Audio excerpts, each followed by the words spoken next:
The Ugly Duckling. Once there was a little farm with a pond full of geese and ducks. On a fine morning in May, a duck sitting on her nest full of eggs felt something start to move underneath her. Crack, crack, crack, beep, beep. Her eggs were beginning to hatch. She was very glad, for it seemed as though she had been sitting on the nest for a long, long time. One by one, her ducklings broke through their eggshells, and each was yellower and fluffier and softer than the one before. Finally, the last egg started to crack open. It was a very big egg, and the duckling that came out was large and clumsy and a dirty gray color. He did not look like the other ducklings at all. The mother duck thought, "How big and ugly he is." But she loved him just the same, and when she led her babies to the pond, the ugly duckling swam just as well as the rest. The next day, the duck took her babies home to the farmyard.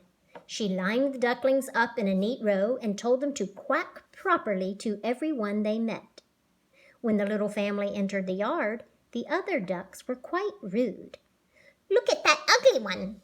He's not one of us," said the ducks, and one even bit him on his long neck.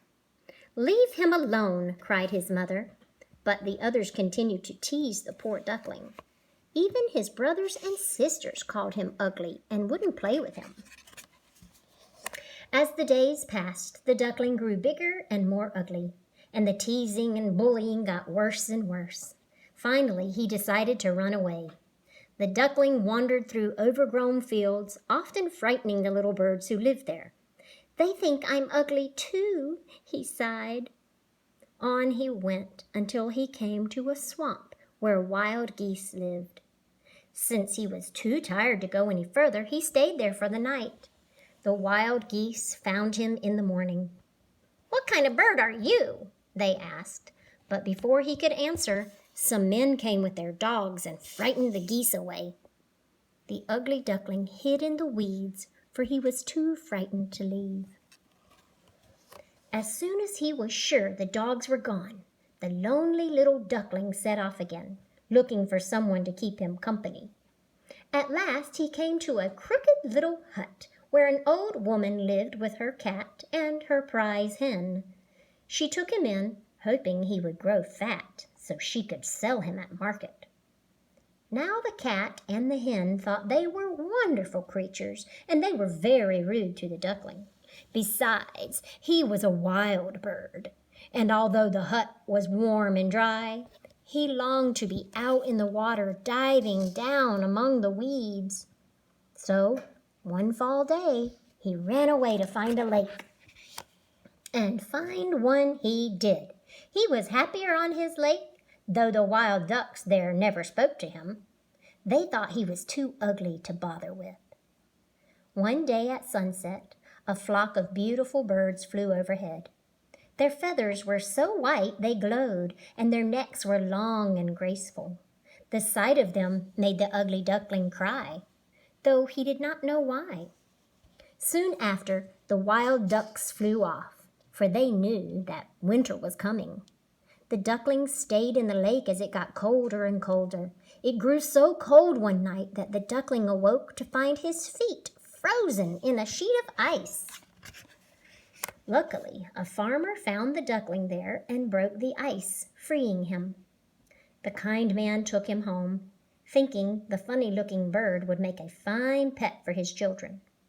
But when the farmer set the duckling down in his kitchen, the noisy children frightened the bird and he flew right into a pail of milk. From there, he ran across a plate of butter and knocked over a bowl of flour. What a mess he made! The farmer's wife chased him right out of the kitchen door. The frightened duckling found a hiding place nearby where he stayed all winter. He only came out to find food. It was the longest, loneliest winter you can imagine. Finally, spring came, and the duckling stretched his neck and tried to fly. How strong his wings were! How easily he landed on this little lake! Just as the lonely bird was enjoying his first swim of the new year, 3 snowy swans appeared from out of the shadows. The duckling felt the same strange excitement he had felt when he first saw them overhead. He wanted to be near them so much, even though he was sure they would treat him cruelly. He swam over to them. As he drew near, he bowed his head, ready for the name-calling and biting he had learned to expect from other water birds. But when he lowered his head, a 4th swan, the most beautiful of all, was looking back at him from the water. It was his own reflection.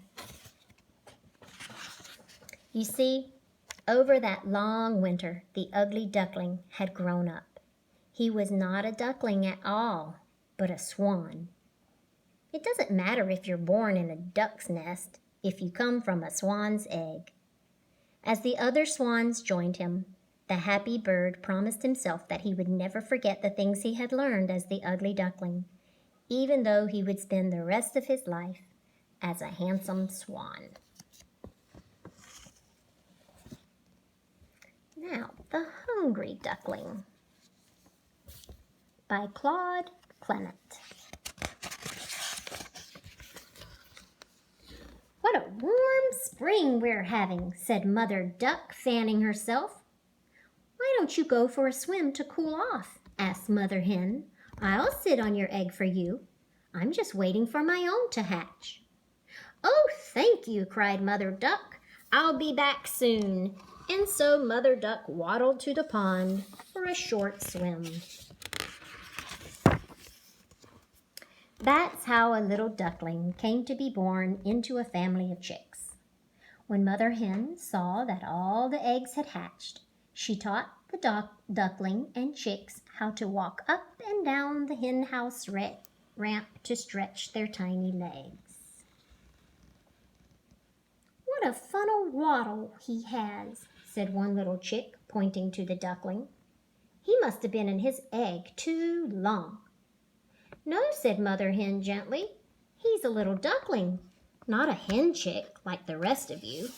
If you visit the duck pond, you'll see that all ducks waddle like that. When it came time to eat, Mother Hen showed her little ones some tasty grain that was spread on the ground. The chicks pecked at it until they were full, but the little duckling's bill was too big and round to pick up the tiny bits of grain. I'm so hungry, he said to one of the chicks. Do you know what ducks eat? No, I don't, answered the chick. I guess I'll have to find out for myself, said the hungry duckling. He waddled down the path, searching for a good meal. The first creature the little duckling met was a round gray snail. I'm so hungry, said the little duckling. Do you know what ducks eat? No, I don't, said the snail. But I eat crunchy leaves. Try some. The hungry duckling tried to bite into the leaves with his flat bill, but he couldn't chew them. I guess ducks don't eat leaves, he sighed as he waddled further down the path.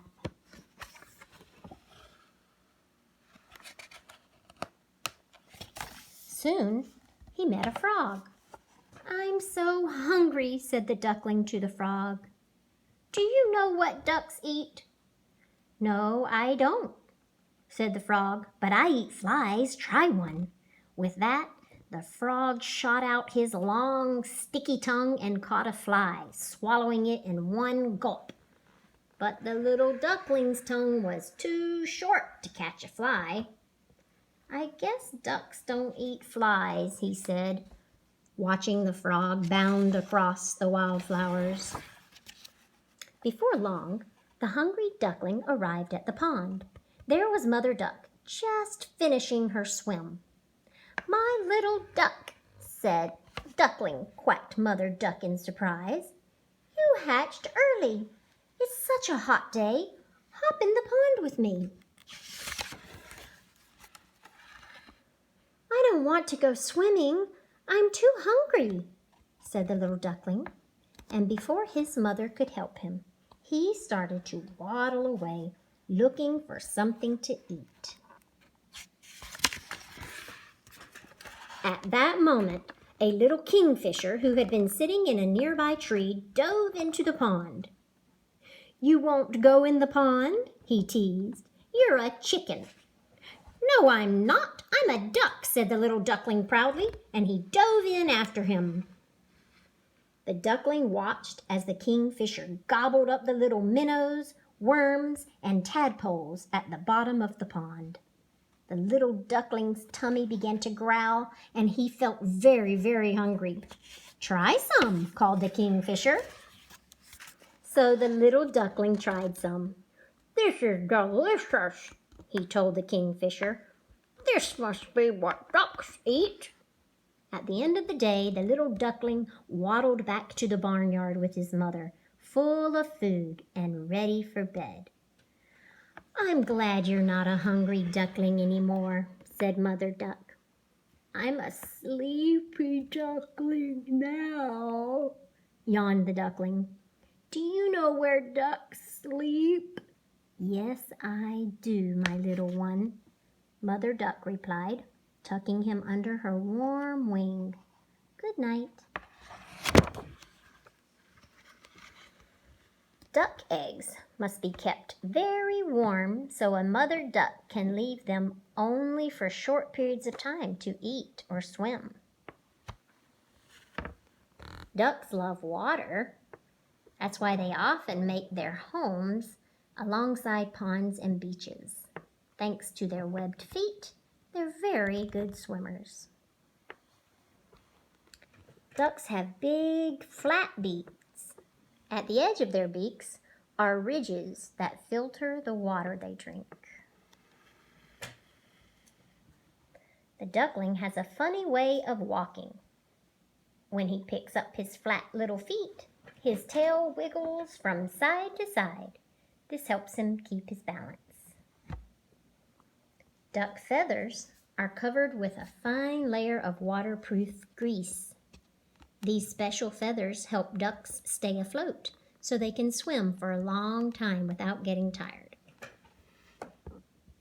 Ducks dive into the water to look for tadpoles, worms, and little fish that they love to eat.